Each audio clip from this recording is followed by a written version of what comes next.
रामपुर गांव में विजय नाम का एक गरीब किसान अपनी पत्नी के साथ रहता था। विजय जो बहुत ही गरीब था, उसके पास थोड़ी सी जमीन थी जिस पर वह खेती किया करता था। इसी तरह दिन गुजर रहे थे। एक दिन विजय की पत्नी विजय से बोलती है, अजी, दिन भर आप खेती में लगे रहते हैं। हमारे पास जमीन भी कम है। क्यों न जमींदार से कुछ और खेत ले लें ताकि और कमाई हो सके। अरे भाग्यवान, तुम्हारी इसी लालच की वजह से मैं एक दिन बुरी तरह फंसूंगा। तुम्हें तो पता ही है जमींदार कितना दुष्ट आदमी है। अजी, आप केवल धन की चिंता कीजिए। जमींदार से हमें क्या लेना देना। हमें तो जमीन का आधा हिस्सा से लाभ चाहिए। अच्छा ठीक है भाग्यवान, मैं कल ही जाकर जमींदार से जमीन मांगूंगा। शाम होती है। विजय और उसकी पत्नी सीमा भोजन कर कर सो जाते हैं। अगली सुबह विजय सीमा से बोलता है, अरे भाग्यवान, अब मैं जा रहा हूँ, तुम अपना ख्याल रखना। विजय फिर जमीन मांगने जमींदार के घर की ओर जाने लगता है। तभी उसे रास्ते में गांव का पंडित जी मिलते हैं, जो विजय से बोलते हैं, विजय कहाँ जा रहे हो? पंडित जी, मैं अपनी पत्नी के कहने पर जमींदार के पास जा रहा हूँ। विजय, आखिर क्या काम है? तुम क्यों जमींदार के पास जा रहे हो? पंडित जी, मैं अपनी पत्नी के कहने पर जमींदार के पास जा रहा हूँ। विजय, आखिर क्या काम है? तुम क्यों जमींदार के पास जा रहे हो? पंडित जी, मेरी पत्नी मुझसे ज्यादा मुनाफे के लिए जमींदार से और ज्यादा खेती की जमीन लेकर खेती करने के लिए कह रही है, ताकि हम लोग और मुनाफा कमा सके। विजय, तुम्हारी पत्नी बहुत लालची है। पंडित जी, मेरी पत्नी को क्या पता कि मैं खेती कैसे करता हूँ। वह मेरा दर्द क्या जाने। विजय, तुम सही बोल रहे हो।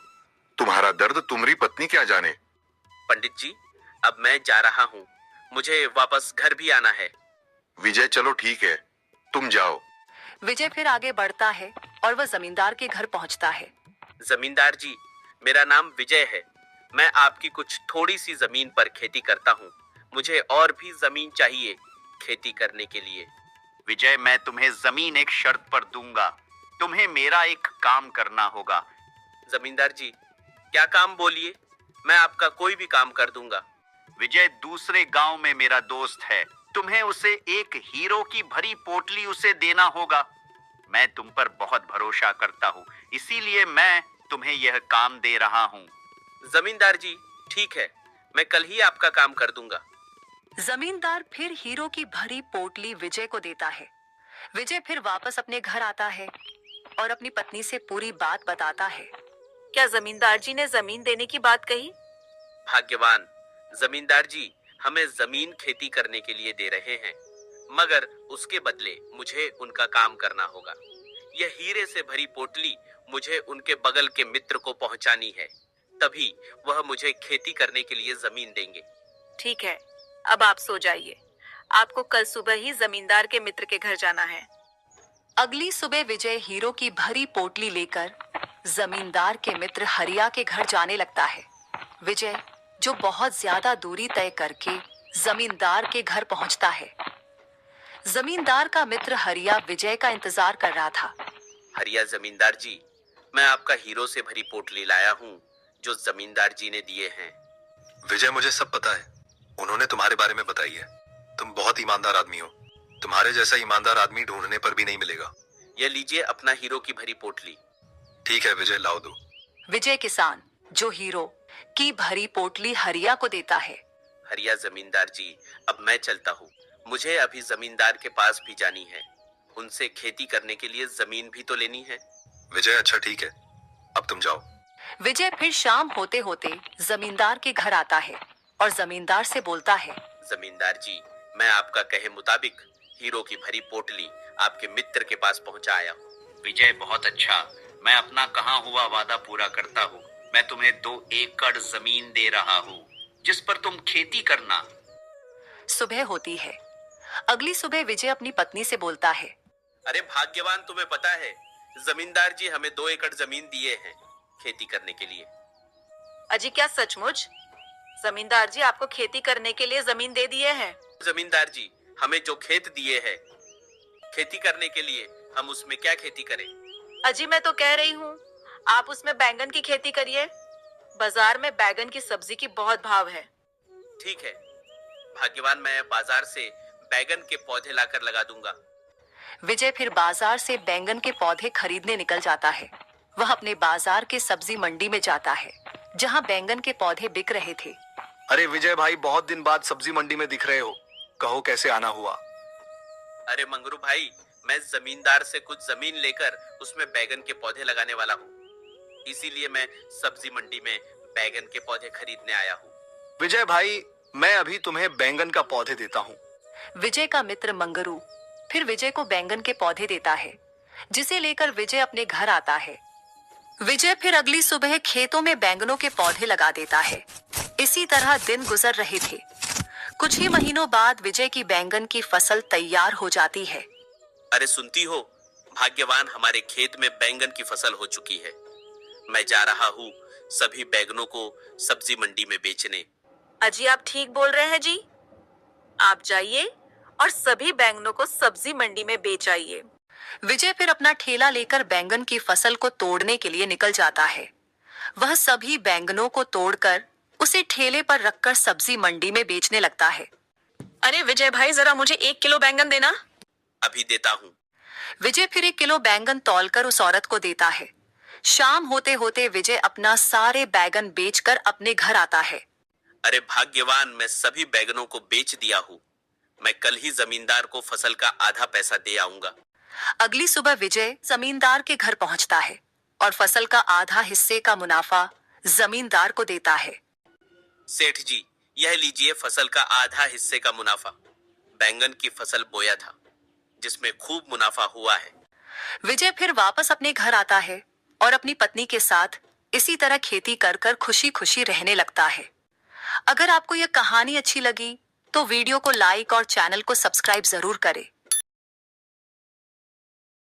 मदनपुर गांव में हरिया किसान अपनी पत्नी कुसुम के साथ रहता था। उन दोनों का एक बेटा था जिसका नाम मोहन था। मोहन बड़े से शहर में MBA करके एक बड़े से ऑफिस में काम करता। वहीं मोहन के पिता हरिया जो खेत में काम किया करते थे। एक दिन हरिया किसान अपने खेतों में से काम कर कर वह अपने घर आ रहा था। तभी उसे रास्ते में एक गांव का आदमी मिल जाता है, जो हरिया किसान से बोलता है। अरे हरिया भाई, तुम्हारे बेटे का क्या हुआ? उसकी पढ़ाई अभी तक पूरी नहीं हुई, क्या अभी तक वह घर नहीं आया? अरे नहीं भाई रामू, ऐसी बात नहीं है। मेरा बेटा मोहन शहर में पढ़ाई पूरी कर कर अब वह किसी बड़े ऑफिस में नौकरी कर रहा है। हरिया भाई, तुम्हारी मेहनत रंग लाई। तुम्हारा बेटा मोहन पढ़ लिख कर किसी अच्छे ऑफिस में काम कर रहा है। अरे हाँ भाई रामू, तुम सही बोल रहे हो। मेरा बेटा बहुत मेहनत किया है, तभी तो वह आज उस पोजीशन पर है। हरिया भाई, एक मेरा बेटा है बिरजू, जो दिन भर इधर उधर घूमता रहता। रामू भाई ऐसे मत बोलो, एक ना एक दिन तुम्हारा बेटा बिरजू भी अपने पैरों पर खड़ा हो जाएगा। काश ऐसा हो, मेरा भी बेटा तुम्हारे बेटे की तरह कामयाब हो जाए। रामू मेरे भाई, अब मुझे घर जाने की इजाजत दो। मेरी पत्नी मेरी राह देख रही होगी। चलो ठीक है हरिया भाई, तुम जाओ, मुझे भी बहुत काम है। अब मैं चलता हूँ। हरिया किसान फिर कुदार लेकर अपने घर आता है। आते ही उसकी पत्नी कुसुम हरिया से बोलती है, अजी आप आ गए, मैं अभी आपके लिए खाना लगा दे रही हूँ। अरे भाग्यवान, आज मुझे रामू मिला था जो हमारे बेटे की बहुत बड़ाइयाँ कर रहा था। अजी आप मेरी दिल की बात दूसरों से सुन गए। मेरा बेटा बहुत मेहनत किया है, तब जाके उसका शहर में एक बड़े से ऑफिस में नौकरी लगा है। अरे हाँ भाग्यवान, तुम सही बोल रही हो। हमारा बेटा बहुत होनहार है। भगवान ऐसा बेटा सबको दे।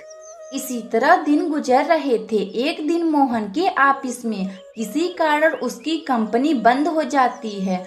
मोहन फिर अपने घर आने को सोचता है। यह बात किसी तरह उसके पिता को पता चलती है। वह अपने घर आते हैं और अपनी पत्नी कुसुम से बोलते हैं, अरे सुनती हो भाग्यवान, हमारा बेटा अब घर आ रहा है। अजी आप क्या सच बोल रहे हैं? अपना बेटा मोहन घर आ रहा है? हाँ भाग्यवान, अपना मोहन शहर से अपने घर को आ रहा है। उसकी कंपनी अब बंद हो चुकी है। अजी अब क्या होगा? अब हम लोगों का घर कैसे चलेगा? आप तो खेती करते हैं, सिर्फ खेतों से घर चलाना बहुत ही मुश्किल होगा जी। अरे भाग्यवान, अपना बेटा अब इधर ही कुछ काम कर कर हम लोगों का ख्याल किया करेगा। अगली सुबह मोहन अपने घर आता है और अपने पिता से बोलता है। पिताजी, मेरी कंपनी अब बंद हो चुकी है। अब मैं भी गांव में कुछ काम कर कर अपना जीवन यापन करूंगा। मोहन बेटे, तुम सही बोल रहे हो। तुम इधर ही कोई कंपनी खोजकर नौकरी करो। पिताजी, मैं कल ही नौकरी खोजने जाऊंगा। अगली सुबह मोहन एक नौकरी खोजने एक कंपनी में जाता है। जाते ही वह मैनेजर से बोलता है। हेलो सर, मेरा नाम मोहन है। मैं शहर से एमबीए किया हूँ। आपकी कंपनी में कोई भी काम हो तो मुझे दे दे। मोहन, हमारे इस कंपनी में कोई भी सीट खाली नहीं है। सीट पहले से ही भरी पड़ी है। मैं तुम्हें काम पर नहीं रख सकता। सर, मैं कोई भी काम कर लूंगा। मेरे घर पैसे की बहुत जरूरत है। मोहन, मुझे माफ कर दो। मैं दूसरों को निकालकर तुम्हें काम पर नहीं रख सकता। अब तुम जा सकते हो। मोहन फिर उदास होकर दूसरे कंपनी में जाता है। जाते ही वह मैनेजर से पूछता है नौकरी के बारे में। सर, मेरा नाम मोहन है। मुझे काम की बहुत आवश्यकता है। आपकी कंपनी में कोई काम हो तो मुझे दे। मोहन, मेरे कंपनी में कोई भी सीट खाली नहीं है। मैं तुम्हें काम पर नहीं रख सकता। मोहन फिर उदास होकर अपने घर आता है और पूरी बात अपने माता पिता को बताता है। पिताजी, मैं आज बहुत से कंपनियों में नौकरी खोजने गया था, लेकिन मुझे कोई भी नौकरी देने के लिए तैयार नहीं हो रहा है। मोहन बेटे, तुम चिंता मत करो। तुम्हें एक ना एक दिन नौकरी मिल ही जाएंगी। पिताजी, अब मैं बाहर घूमने जा रहा हूँ। शाम होते होते मैं घर वापस आ जाऊंगा। ठीक है मोहन, तुम जाओ, बाहर घूम कर आओ। मोहन फिर बाहर घूमने चला जाता है। तभी उसे रास्ते में एक पानी पूरी का ठेला दिखता है, जहाँ बहुत सारे लोग पानी पूरी खा रहे थे। अरे वाह, मुझे मिल गया आइडिया। अब मैं भी कल से पानी पूरी बेचना शुरू कर दूंगा। मोहन फिर अगली सुबह से पानी पूरी का ठेला खोल लेता, जिस पर एमबीए पानी पूरी वाला लिखा हुआ था। मोहन की दुकान देखकर कुछ लोग उसके दुकान पर पानी पूरी खाने के लिए जाते हैं। भाई मोहन, मुझे जरा अपना पानी पूरी खिलाना। जरा देखो कि तुम कैसे पानी पूरी खिला रहे हो। अभी खिलाता हूँ। मोहन फिर पानी पूरी खिलाने लगता है। उस ग्राहक को मोहन का पानी पूरी बहुत ही अच्छा लगता है। मोहन भाई, वाह, क्या पानी पूरी बनाते हो तुम। खाने में तो मजा ही आ गया। मोहन इसी तरह पानी पूरी बेचता और खुशी खुशी अपने माता पिता के साथ रहता। और कुछ ही समय में मोहन एक बहुत बड़ा बंगला भी खरीद लेता। मोहन अपने नए बंगले में अपने माता पिता के साथ खुशी खुशी रहने लगता। अगर आपको यह कहानी अच्छी लगे तो वीडियो को लाइक करें और चैनल को सब्सक्राइब करें और बेल आइकन को दबाना ना भूलें। हमें कमेंट में बताएं कि हमारी कहानी आप लोगों को कैसी लगी।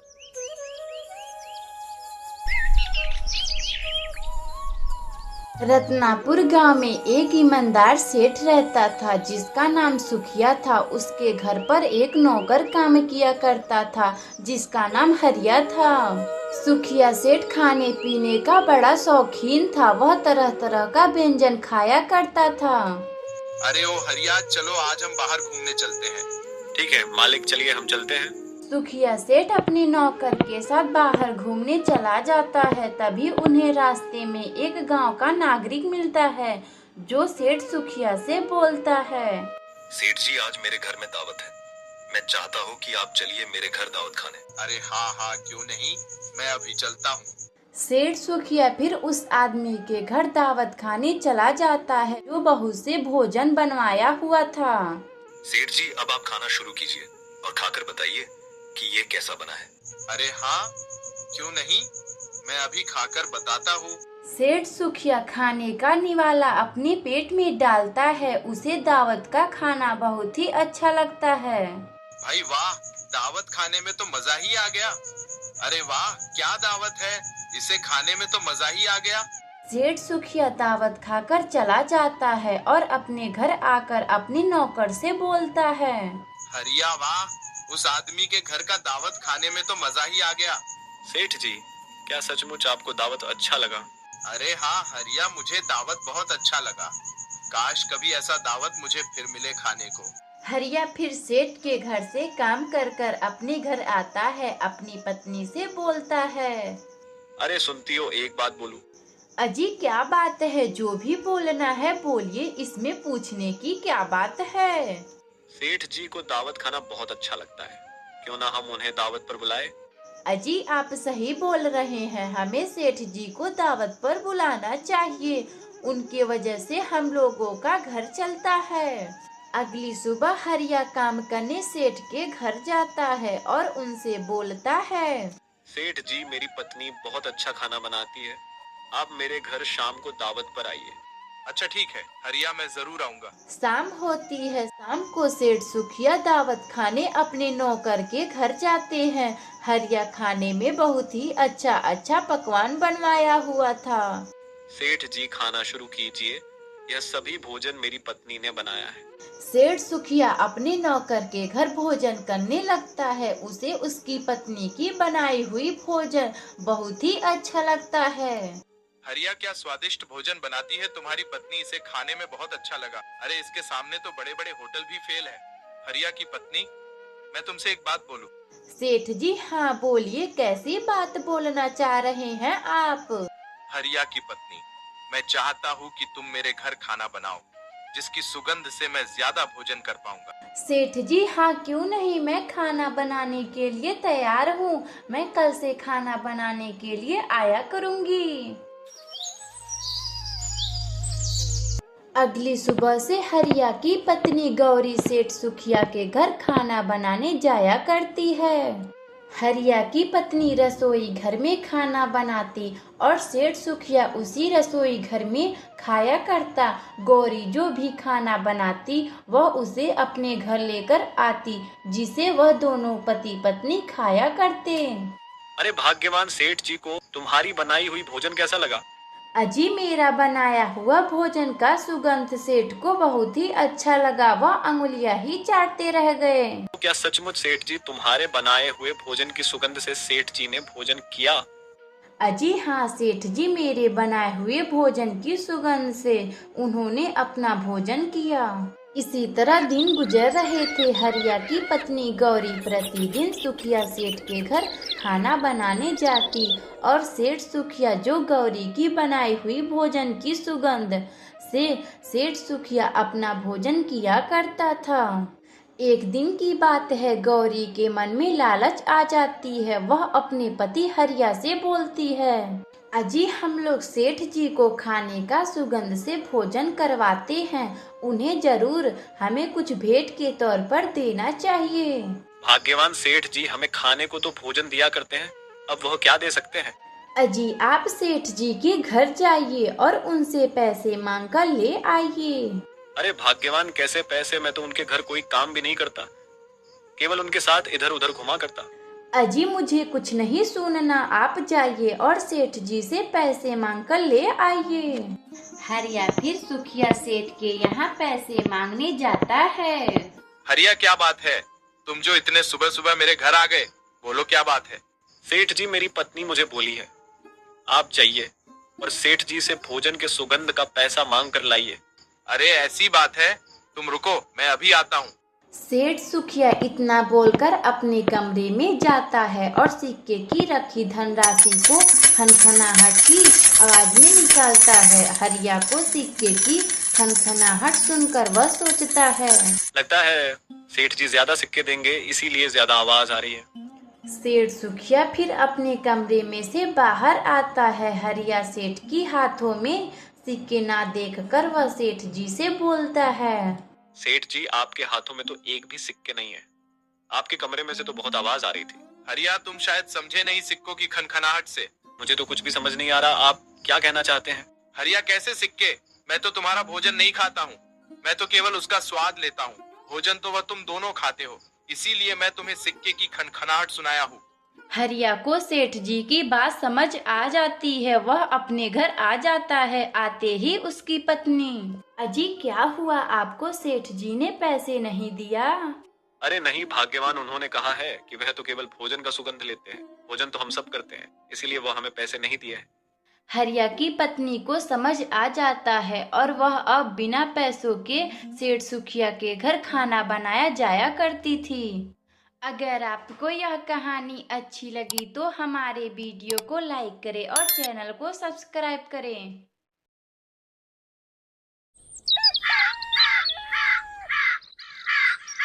रामपुर गांव में एक पेटू सिंह नाम का एक आदमी रहता था। वह अपनी पत्नी गौरी के साथ रहता था।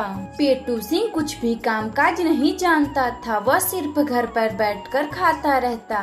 उसकी पत्नी जो सारा कामकाज करती। पेटू सिंह को कामकाज से दूर दूर तक कोई नाता नहीं था। अरे सुनती हो, मेरे लिए खाना लाओ, मुझे बहुत जोरों की भूख लगी है। अजी आपको दिन भर बस खाने की ही सूझती है, कोई काम धंधा करने का तो मन नहीं करता। दिन भर बस खाने पीने की ही बातें करते हैं। अरे भाग्यवान, तुम तो जानती ही हो ना, मुझे कोई काम धंधा नहीं आता। मुझे तो बस खाने पीने को ही मन करता है। हाँ, बस केवल खाओ पियो, काम काज तो करना नहीं है। मैं जा रही हूँ धनीराम सेठ के यहाँ काम करने। पेटू सिंह की पत्नी धनीराम सेठ के यहाँ नौकरानी का काम करने चली जाती है।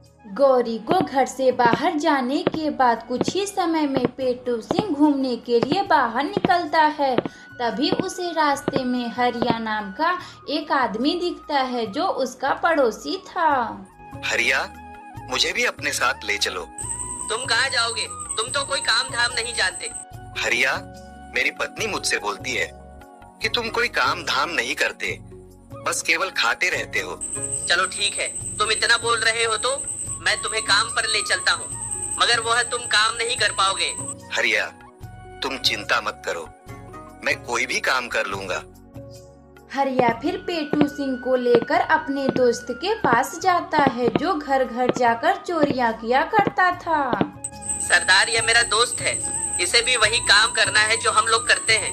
हरिया, यह काम इतना आसान नहीं है, इस आदमी की बस की बात नहीं है। सरदार, आप बिल्कुल चिंता मत करें, मैं चोरी कर लूंगा। घर पर इस तरह ताना सुनने से तो अच्छा है कि चोरी ही कर लूं। चलो ठीक है, अगर तुम चोरी करना ही चाहते हो तो हम लोगों की समूह में शामिल हो जाओ। सरदार चोरी का पूरा विचार हरिया और पेटू सिंह को बताता है और उन लोगों से बोलता है, सुनो तुम दोनों, आज रात हम बगल के गांव में चोरी करने चलेंगे, तुम लोग ठिकाने पर आ जाना। इतना बोलकर चोरों का सरदार वहाँ से चला जाता है। पेटू सिंह फिर शाम तक अपने घर आता है। उसकी पत्नी पहले से घर पर आ चुकी थी। अजी कहाँ गए थे आप जो इतनी शाम को आ रहे हो? अजी क्या आपको कोई काम मिला? अरे हाँ भाग्यवान, मुझे काम मिल गया है, मैं शाम होते ही अपने काम पर चला जाऊंगा। अजी ऐसा कौन काम है जो आप शाम को जाएंगे? अरे भाग्यवान, तुम उसकी चिंता काहे को कर रही हो? बहुत से काम जो रात में भी किया जाता है। अजी कुछ भी हो, आपको काम मिल गया, बस इतनी ही बहुत है। रात होती है। पेटू सिंह अपनी पत्नी के सो जाने के बाद वह चोरी करने निकल जाता है। वह सबसे पहले हरिया के पास जाता है और उसे साथ लेकर सरदार के बताए हुए ठिकाने पर जाता है जहां सरदार इनका पहले से ही राह देख रहा था। तुम दोनों जाओ, घर में जो सबसे कीमती चीज है उसे लेकर मेरे पास आओ। हरिया और पेटू सिंह फिर चोरी करने घर के अंदर जाते हैं और सबसे पहले कीमती चीज चुरा कर लाते हैं और सरदार उन्हें चोरी करने के लिए कुछ पैसा देता है। ये लो, तुम दोनों आज की अपनी कमाई, कल फिर से हमें चोरी करने चलना है। पेटू सिंह पैसे को लेकर अपने घर आता है और फिर अपनी पत्नी को देता है। अरे भाग्यवान, यह लो पैसे जिसे मैं कमा कर लाया हूँ।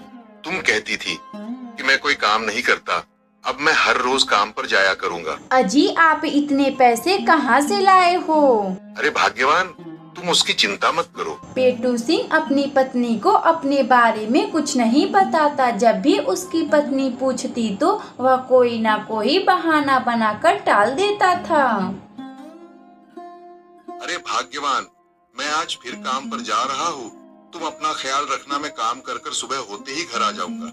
अजी ठीक है, आप जाइए और सुबह होते ही चले आइएगा।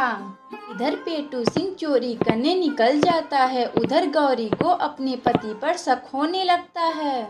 यह हर रोज कहाँ जाते हैं, मुझे भी नहीं बताते हैं, मैं आज इनका पता लगाऊंगी। गौरी भी पेटू सिंह का पीछा करने लगती है। वह देखती है कि उसका पति चोरी करने जा रहा है।